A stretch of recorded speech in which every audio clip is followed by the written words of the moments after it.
A Nike employee or a former Nike employee who is making the rounds with a video that is now circulating the internet, talking about the situation involving Nike, Caitlin Clark, the slow play that they're doing, even doing so much to show how their stock is falling off the shelf. And let's talk about this video. You may have seen it by now. I'm going to show it to you again, but it's a former 15-year employee at Nike in the women's division, and Caitlin Clark just flipped the script, nuked the sneaker world, and may have just made Nike sweat through its swoosh. After Adidas pulled a move so bold it made LeBron check his contract twice, Caitlin didn't just clap back. She dropped a bombshell. Now fans are spiraling, Twitter's on fire, and sneakerheads are questioning their life choices. What did she say? Why is Nike panicking?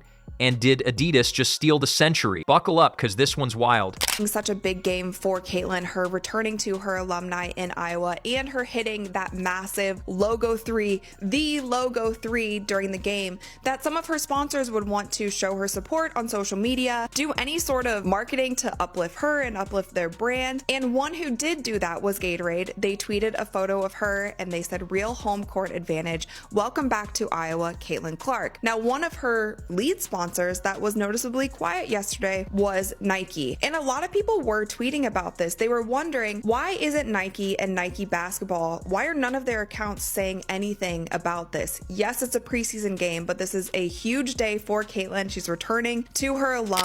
Okay, Caitlin Clark didn't just drop dimes on the court. She apparently dropped a lawsuit's worth of receipts on Nike without even trying. The swoosh is looking less like a symbol of athletic greatness and more like a sinking checkmark of broken promises. And yes, you heard right, Nike broke their end of the contract. The brand that practically invented sports endorsements is now ghosting its biggest rising star like a bad Tinder date with commitment issues. Nike, we need to talk about Caitlin Clark. Let's you and me talk about Caitlin Clark, since you refuse to talk about Caitlin Clark. I care deeply about you. I spent over a decade in your marketing organization. I spent several years trying to get into your organization, and it's been 3 years since I left your company. I'm just here as a friend. I care about you. I want to show you two different charts here. One, your stock price since 2021. It is down nearly 60%. Your executives and the people who are making these decisions, their stock options are worthless. Meanwhile, you have the single biggest needle mover in all of American sports since Michael Jordan, and you have somehow convinced yourself that you need to slow play this. Let me show you Google Trends search traffic for 4 female basketball players. There is one who only rivals Caitlin Clark, and that is Angel Reese, and you do not have her. She is over at Reese. Let's talk brass tacks. Caitlin Clark is the biggest name in women's basketball right now, and Nike decided to treat her like an afterthought in a clearance bin. You don't offer a generational talent a meh deal while simultaneously fluffing up every other face in the league like they're the second coming of Jordan. You especially don't do it when Adidas is out here doing power squats with $100 bills, ready to bench press the entire women's sports industry. How in the world is Nike not going full on Caitlin Clark phenomenon? You've got the most popular women's athlete in the world. Do they still not have a Caitlin Clark shoe out? My mind is blown by this. The minute that she started playing in the WNBA, you should have rolled out for every little girl in America that Caitlin Clark ones.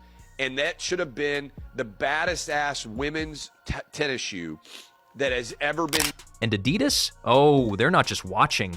They're pouncing like a cat in a room full of laser pointers. The moment Caitlin's camp looked even slightly miffed at Nike, Adidas showed up like, hey, we brought you your own line, signature colorways, and an unlimited supply of actual respect. They didn't just send flowers, they sent a whole sneaker bouquet with custom branding and a team of marketing strategists ready to make her bigger than Taylor Swift in a gym full of Swifties. A lot of conversation has been made around Caitlin Clark, her signature shoe, the Nike deal, and with how much Nike has been dragging their behind, how much Nike has been moseying to the finish line when it comes to pushing the Caitlin Clark button, fans started speculating maybe this deal isn't as official as we thought it was. We get no signature shoe, no news of a shoe all season long. We get no merchandise all season long. We get no commercial all season. Dump Nike, Caitlyn. Dump them like a bad haircut before prom. You're not just a player, you're the moment. If Nike can't see that, hand them a mirror and a resignation letter in one perfectly arched jump shot. Because here's the real kicker. If Clark signed with Adidas, her shoe line wouldn't just sell, it would annihilate sales charts. Wilson who? Exactly. Caitlyn's kicks would outsell Wilson's 10-1, and that's being conservative. Kids would be scalping them on StockX faster than you can say step back 3. They'd be showing up at school in Clark 1S like they're wearing holy relics. Grandmas would be camping out at Foot Locker again like it's 1996 and the Air Jordans just dropped. Nike forgot who they're dealing with. Caitlyn's not a novelty act. She's not the flavor of the month. She is the league's future. And instead of building her an empire, they sent her a shoe deal with the same energy as a maybe RSVP to your wedding. Big mistake. Because when fans found out, they lost it. Hashtags started flying, threads were written, NBA players' side aims, SportsCenter, sources suddenly got very chatty. And let's just talk about that Angel Reese promo image for a second. Why one photo? Why the weird editorial choice that makes it look like she's walking off a photo shoot for a 2010 reality show reunion special? Caitlin Clark's Nike deal might be the worst endorsement deal in the history of professional sports. You guys remember this billboard that was put up in Iowa? Well, that's one of the last times that Nike has done anything for Caitlin Clark. They promoted her more in college than they have at all the entirety of the WNBA season. She signed an 8-year, $28 million deal with Nike that also included her own signature shoe, which honestly, looking at it now, $28 million for 8 years is an absolute steal for this superstar, when a player like Wemby's Nike deal was rumored to be over $100 million. Caitlyn has not only had an incredible rookie season, but she has also transformed the WNBA. She became— Look, we're not saying Angel doesn't deserve attention. We're saying, how did that become the primary representation of your rookie class? Meanwhile, Sophie, who, let's be honest, actually plays for the same team as Caitlyn and is, unlike half the people in Nike ads, a baller with stats, is mysteriously absent. Where is Sophie's moment? Where's the Fever 3-player spread with Caitlyn, Aaliyah Boston, and Sophie Cunningham all doing something fierce with lighting and attitude? Instead, we get one awkwardly cropped pic of Angel Reese standing like she's about to read someone for filth at the reunion episode of Basketball Queens WNBA edition. Sophie is out there draining shots, diving for rebounds, and playing for a team that is literally ground zero for this new women's basketball renaissance, and you forget she exists? That's not just a bad PR move. That's a PR faceplant. It's like being handed Beyonce, Rihanna, and Adele for a halftime show and choosing Jason Derulo. Make it make sense. Meanwhile, Adidas would have made Sophie the new face of their training line, slapped her on a billboard, and let her throw shoes into the crowd after every game like candy at a parade. The contrast is embarrassing. Let's rewind to the shoe war because it's about to get brutal. Imagine this. Adidas drops the Clark 1 Fire Edition. They sell out in 4.3 minutes. Kids cry in the parking lot. Grown men fight over toddler sizes. Yeah, she feels as though that this Nike deal has been racially motivated. She believes that there's a disparity in how Nike is prioritizing and rewarding athletes like Caitlin Clark. And it's just, she's saying that athletes like Caitlin Clark are getting the better deals compared to other athletes, especially women of color. She additionally expressed her frustration through social media in her podcast, The Reese Life, suggesting that Nike was not treating all WNBA players equally. Meanwhile, Nike is still over here pretending that giving Caitlyn a limited release is somehow exclusive, when it's really just extremely underwhelming. They probably thought putting her in a group deal would look collaborative. Spoiler, it looks lazy. It looks like they went, let's throw all the girlies in one bucket and call it a campaign. Clark's fans, they didn't just notice, they're fuming. If Nike had a suggestion box, it would be bursting into flames right now. And if we're really being honest, this might be the moment Caitlyn needs to realize her brand doesn't belong tucked away in a boardroom PowerPoint. She's not a bullet point. She's the whole damn presentation. She sells out arenas, inspires cross-country broadcasts, and makes 40-foot shots look like casual layups. She's built her name, her brand, her influence without Nike's help, and frankly, in spite of them. So why not go with Adidas? They're hungry, they're bold, and they're not afraid to bet the house on a woman who literally just changed the game. They'd probably hand her a whole division and let her rename it Clark Performance if she asked.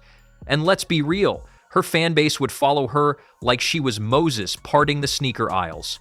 Meanwhile, Nike's playing catch-up like they're late to gym class. And all the while, Caitlin's casually rewriting the definition of rookie stardom while pretending the shoe drama isn't even a thing, which of course makes it even more of a thing. All season long, and it had people thinking to themselves, maybe this deal that we all thought was finished and signed and completed isn't as finished, signed, and completed as we thought, or maybe they're renegotiating. Maybe Caitlin Clark on her end pulled back the reins, said, whoa, let's revisit this clause that I said if this doesn't get done in this amount of time, we need to revisit that. People were even speculating that. But today was the Nike quarterly call. The truth is, this isn't just about a sneaker contract. It's about visibility, respect, recognition. It's about not forcing the biggest women's basketball star in the world into a one-size-fits-all marketing strategy and hoping she doesn't notice. Spoiler again, she noticed, and so did everyone else. So yeah, Nike broke the contract. Not just the literal legal stuff.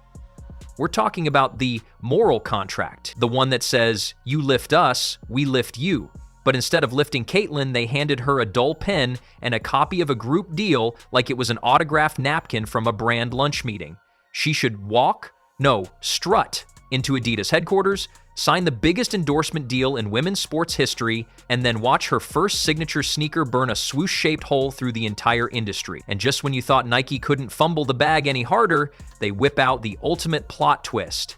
Hey, guess what? We're launching a shoe for Asia Wilson, which, to be clear, is great for Asia. She deserves it. Nike has been having one horrible week in the media, bro. And what's crazy is that everything started off great. They put out a wonderful Super Bowl commercial. Everybody was for Nike. You want to know what Nike did? Shot themselves in their own foot, man. Everybody's weighing in on this situation. We know they put out the wonderful Caitlin Clark commercial over the last weekend in the Super Bowl. Then the very next day, they messed up, put out another commercial. Didn't even mention Caitlin Clark's name at all. And then just yesterday, they re-edited the damn commercial and did a voiceover over it. Like, my goodness. If I was Nike, I'd just be quiet right now. But it raises the most awkward, flaming red flag kind of question: where the hell is Caitlin Clark's shoe?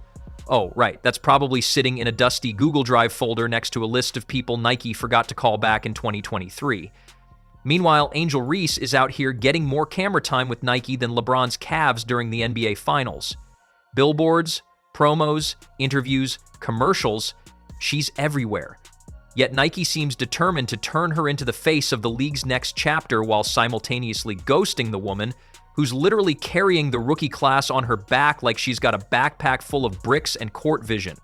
It's starting to feel less like a marketing strategy and more like a full-blown identity crisis, or maybe a midlife sneaker meltdown.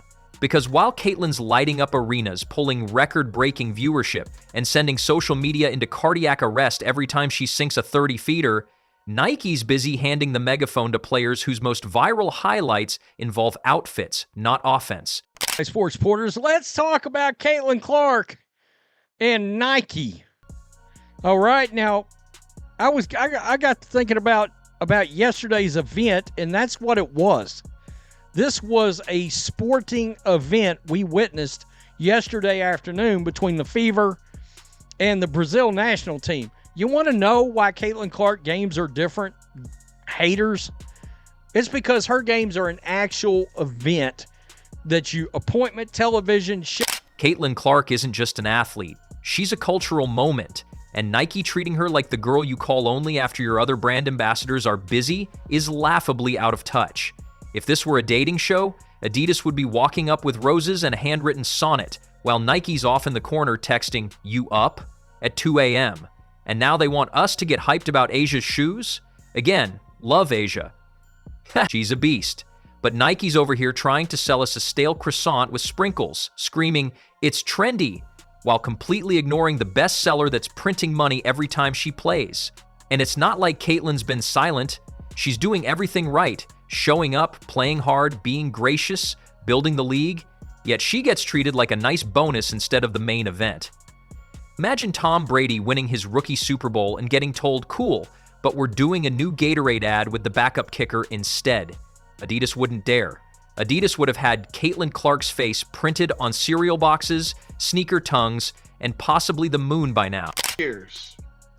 2 years. The Asia Wilson sneaker was reportedly kept a secret. 2 years. While last year Nike's being drugged through the coals because Asia Wilson doesn't have a sneaker, yet people are screaming for Caitlin Clark to have a sneaker. And then they make it seem like they changed course and Asia Wilson's going to get a sneaker first. But 2 years. A 2-year lie. That's what happened yesterday in the unveiling of the Asia Wilson sneaker by Nike, which had Cheryl. They'd have an entire Clark campaign with QR codes that led to behind-the-scenes training footage, holographic signature launches, and maybe even a line of custom stepbacks. And let's be honest, Adidas shoes, vastly superior right now. Sleeker, higher performing, and not afraid to innovate. Nike's over here remastering the same old silhouettes like they're running a historical museum, not an athletic brand. Nike's strategy is starting to resemble a toddler picking favorites based on who gave them candy. And yes, we're looking at Angel Reese again. Because let's not forget, while Caitlin's dealing with double teams and sold-out arenas, Angel's biggest headlines lately involve Instagram live drama and post-game interviews that sound more like diss tracks than sports commentary, and yet she's the one Nike rolls out the red carpet for? Make it make sense. At this point, Nike is starting to look like that one group project member who does none of the work but still insists on doing the presentation. White, if I recall. I mean, I could swear I remember that. And because of that, largely a lot of players didn't like Caitlin Clark very much last year. They had to teach her a lesson by absolutely fouling the ever-loving shit out of her. But let's talk about it. Welcome back, everyone, to another edition of Rudy's Rant, powered by Come On Now, the podcast. I'm your host, Rudy Rodriguez Shomont, aka Rudy the Hammer. This is where we talk facts over feelings.